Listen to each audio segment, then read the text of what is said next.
It was not enough to just establish the democracy of the United States. The true test was whether or not this new nation could withstand the numerous obstacles that time would change it with.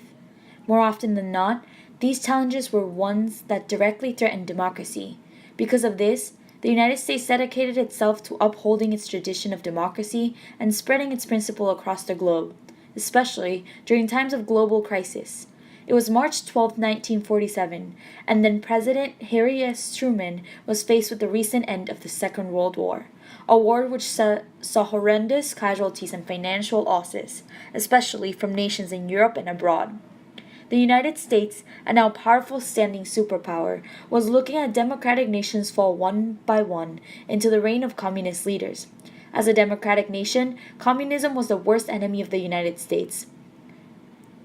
It also seemed like there were only one stable way to stop all of this. America was the way.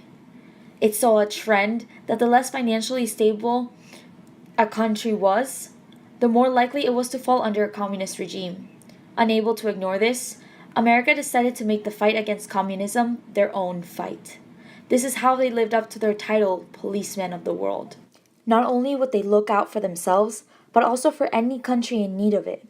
The United States helped countries in Europe rebuild their whole economic system after the Second World War and allowed them to be the stable nations they are today.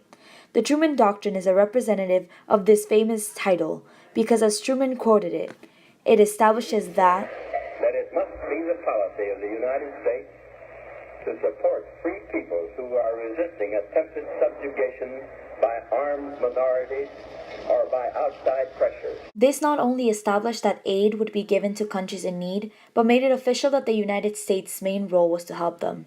This document is one of the best representatives of American exceptionalism. It shows how exceptional this nation has been not only in empowering itself, but also the rest of the world along with them.